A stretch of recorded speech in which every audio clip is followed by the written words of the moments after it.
Miqdaad ibn Aswad radiyallahu anhu iyo laba nin oo saaxiibadiisa ah ayaa maalin waxaa qabatay gaajo aad u daran.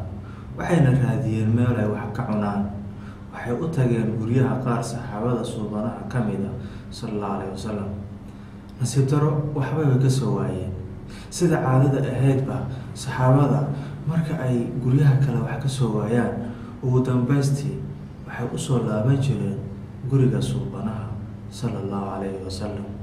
Waxay u yimaadeen suubanaha waxayna u sheegteen dhibaatada haysa inay gaajo hayso.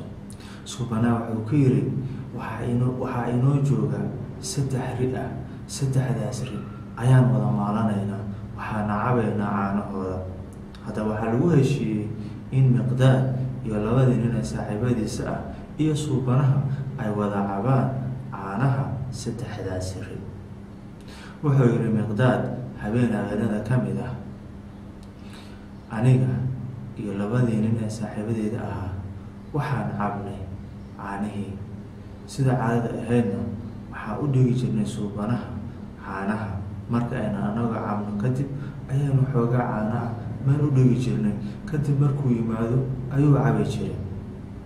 Wuxuu yiri habeenkan aniga iyo labadii nin ee saaxiibadeeda ahaa caanaheena markaynu cabnay waynu seexanay. Wuxuu yiri aniga hurdo way iga maaweysay. Waxaa ii yimid shaydaan wuxuuna igu yiri Miqdaad maxaa kugu dhacay ninyahow? Hadda adiga waad ogtahay suubanaha wuxuu aadayaa guryaha saaxiibadiisa Ansaar. Meeshaas ayuuna wax ka soo cunayaa, wax ka soo cabayaa, meeshaas ayuu ka soo cesheynayaa. Hadda xoogaa caanaha ee aad meeshaan u dhigtay maxay u tarayaan? Waxba uma tarayaan. Adigana waan ku ogahay caanihii aad cabtay kuguma filayn, kugu yaraayeen soo maaha. Hadda maxaa dhib haddaad iska cabtid? Kulleyba suubanaha intaan waxba uma taraan, marka iska cab. Maxaad gaajo isugu dilaysaa? Wuxuu yiri Miqdaad warkii ayaan qaatay, waan kacay, caanihii aan u dhigay suubanaha ayaan cabay. Wuxuu yiri markii aan dhameeyo weelkii oo u faaruq noqday oo aan meel iska dhigay oo aan dambe inaan seexdo, haddana wuu igu soo noqday shaydaankii. Wuxuuna igu yiri Miqdaad maxaa samaysay? Waxaad cabtay caanihii suubanaha. Ninyahow maxaa kugu dhacay maanta? Waxaad samaysay uma jeedid?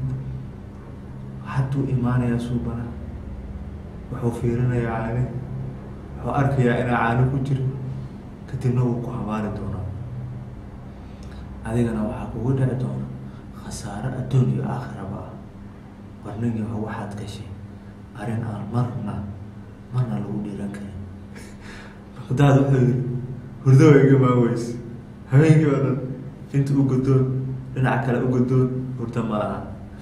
Wuxuu yiri suubanahana waxaa caado u ahaan jirtay marka uu yimaado inuu salaamo, salaan uu maqlayo qofka soo jeeda, aanan soo kicinin qofka hurdayana.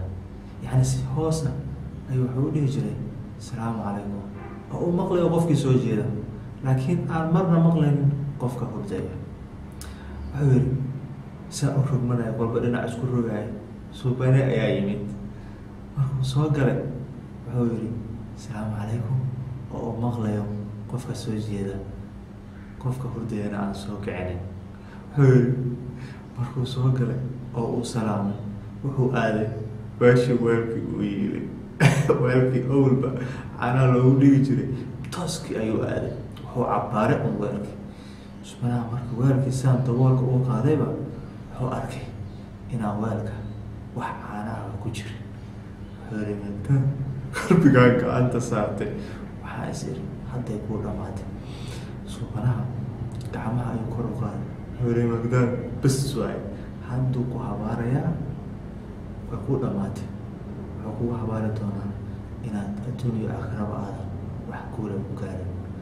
Suubanaha markuu gacanta kor u qaaday wuxuu yiri Ilaahayow yaa Rabbi wax sii qofkii wax isiiya, waraabi qofkii i waraabiyana, qofkii cunto isiiya cunto sii, qofkii wax i waraabiyana Ilaahayow waraabi.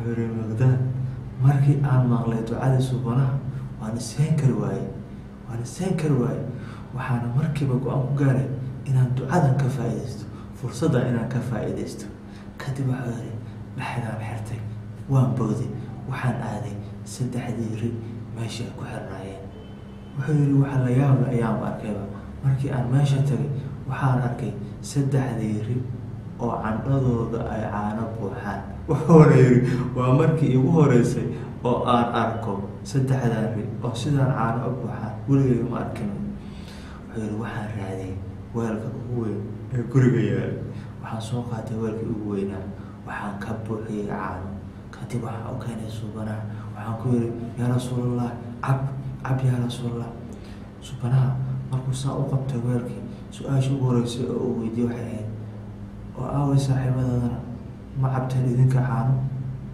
wuxuu ku yiri cab yaa rasuulallah wuxuu ma jawaabin ma doona inaan wax kala sii galo waxaan ku yiri oo keliya cab yaa rasuulallah subanaha xoogaa ayuu ka xabay wuu celay wuxuu yiri adigana cab wuxuu ku yiri yaa rasuulallah ii cab adiga ii cab mar kale ayuu qabtay haddana oo cabay markuu haddana xoogaa ka cabay ayuu wuxuu ku yiri okay waayahay soo kici saaxiibadaada wuxuu ku yiri ii cab yaa rasuulallah ii cab adiga wuxuu yiri mar kale ayuu cabay marka wuxuu yiri Miqdaad markii aan dareemay inuu subanaha si fiican u dhargay ayaa waxaan la dhacay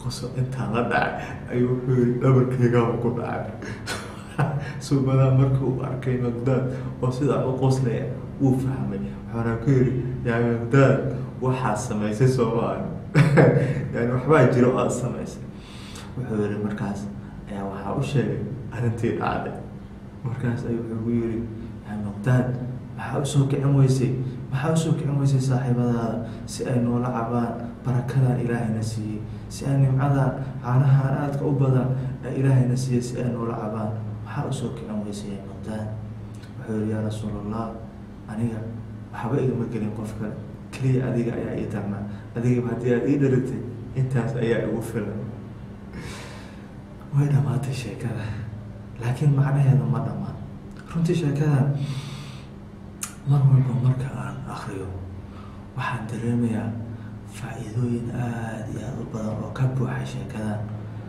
waxaana ka helayaa runtii duruus aan marna la soo koobi karin laakiin waxaan kala soo baxay 3 duruus oo aan runtii aan jeclahay inaanu ka faa'iidaysano darsiga koowaad ee aan sheekadan kala soo baxay wuxuu yahay dareen dadka kale fiiri subanaha wuxuu yiri Miqdaad subanaha marka uu soo galo guriga wuxuu salaami jiray salaam uu maqlayo qofka soo jeeda oo aanan soo kicinaynin qofka hurdaya allah ila fiiri walaashii meesha ila fiiri subanaha wuxuu ilaalinayaa inuu dhibsado qof kale wuxuu ilaalinayaa dareenka qof kale oo hurdaya inuu dhibo saas daraadeed ma jecla in qof hurdada uu ka soo kiciyo inuu qof dhibo inuu qof u geysto wax yar xitaa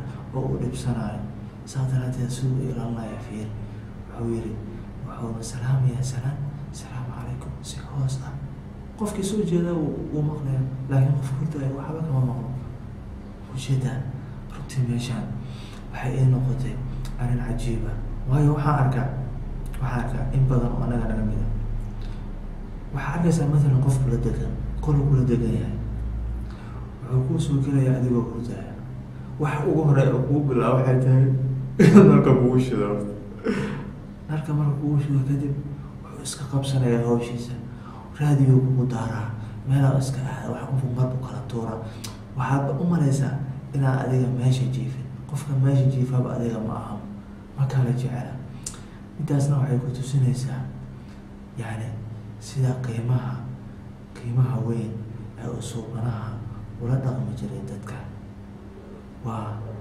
inuu qofka ilaaliyo dadka kale dareenkooda inuu dadka kale ka ilaaliyo wax kasta wax caadaaba oo u keeni kara wax dhiba inta labaad ee aan kala soo baxay waxay tahay adiga nafsadaada ka hor ka fikir dadka kale. fiir suubanaha su-aashii ugu horeysay ee uu weydiiyey Miqdaad maxay tahay markuu caanaha u keenay. wuxuu ku yiri idinka ma cabteen caanaha? allah idinka ma cabteen caanaha? suubanaha sallallahu alayhi wasallam nafsadiisa kama fikiraynin, wuxuu ka fikiraya oo kaliya dadkii saaxiibada ahaa ee asaga ay wax isla cabi jireen, labadii nin iyo Miqdaad oo ayagana talo caana ma cabeen. wuxuu asaga marna isma lahayn, marna niyadiisa kuma soo dhicin in maaragtay caanihii laga cabay, in caanihiisii la cabay, balse markuu arkayba weelka inuusan caano ku jirin wuxuu u maleeyay suubanaha in caawa caano la waayo, in riihii lamaanan jiray caawa caano laga waayo. saas daraadeeda labadii nin ay kale iyo Miqdaadba ay saxdeen gaajo ayagoo haysa, ayagoo waxba cabin. saas daraadeeda markuu arkay caanaha wuxuu ku yiri idinka ma cabteen caano? soo kici saaxiibadaas si ay noola cabaan caanaha. waa midaas suubanaha sallallahu alayhi wasallam wuxuu ahaa naxariis socota, marna nafsadiisa wuxuu ka fikiri jiray mar walba dadka kale, wuxuu mar walba fiirin jiray dadka kale, wuxuu siin jiray ihtimaam iyo daryeel. saas daraadeeda waxay u hureen naftooda. saas daraadeeda saxaabada kan ugu faqiirsan iyo kan ugu hodansan kulligood isku mid ayay u ahaayeen, soo maaha? haddaba waxaa meeshaan ka arkaynaa in qofka uu mar walba uu siiyo ihtimaam gooni ah, daryeel gooni ah dadka kale. midda saddexaad aynu kala soo baxayna waxay tahay qofna ha eedeen. ila fiiri suubanaha xataa markuu ogaaday arrintii oo u sheegay Miqdaad wuxuu ku yiri yaa Miqdaad maxaad iga cabtay caano? maxaa saani ugu samaysay? dad wax isla caba oo wax ku heshiiy saama isku sameeyaan ma maqashay? sheekadan oo dhan markaa aynu sheegin wax eedeyna haba yaraatee wax yaraata ma ka maqashay? may. waayo suubanaha midaasi ma ahan dabeecadiisa, waxba qofkuma eedeyn jirin. si kasta siradiis marka aad fiirisidna waxaa arkaysaa usaad wax walba oo qalada oo uu qof ka galo weligiisa ma dhihi jirin waxaa u samaysay, maxaasaan igu samaysay.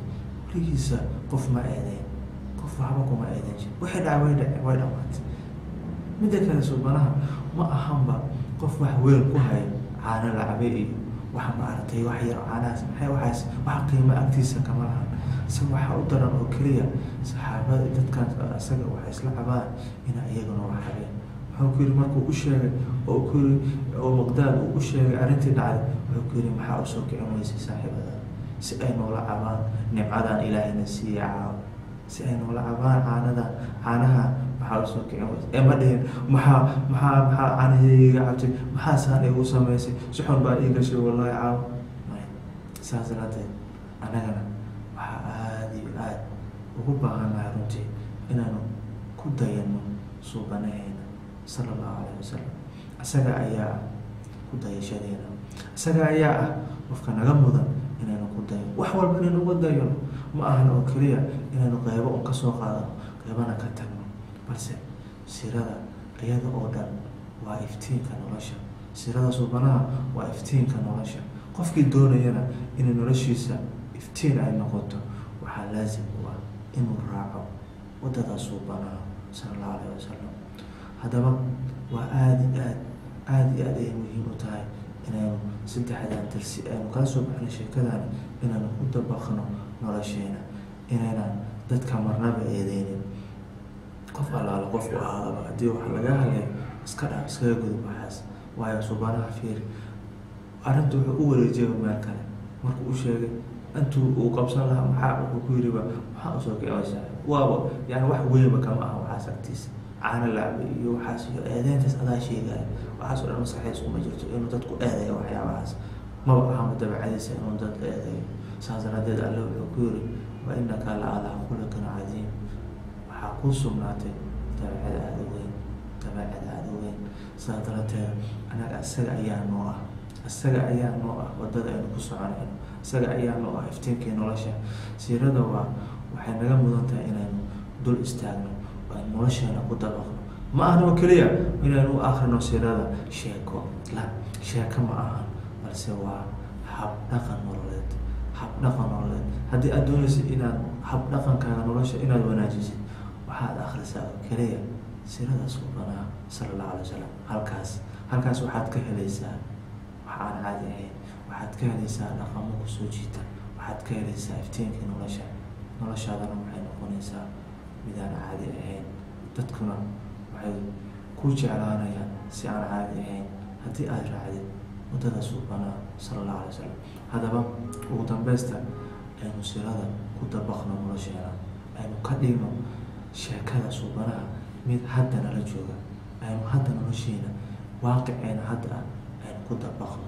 aysan noqonin waxaanu iska xifdino oo keliya, waanu xifdino aan maaragtay sheekooyin lasoo dhaafay saasay u dhacdeen mar suubanaha intuu aaday nebigu maruu saanu sameeyey bisla sheekooyin aanu iska xifdinayno aysan noqonin, balse ha noqoto wax waaqiceena iyo nolosheena ku dabaqan aynu hadda sameynayno. aynu keeno siirada hadda waaqiceena hadda keeno aynu ku dabaqno. markaas oo keliya ayaan gaaraynaa guul adduun iyo aakhiraba. aad iyo aad u mahadsantahay. asalaamu calaykum waraxmatullahi.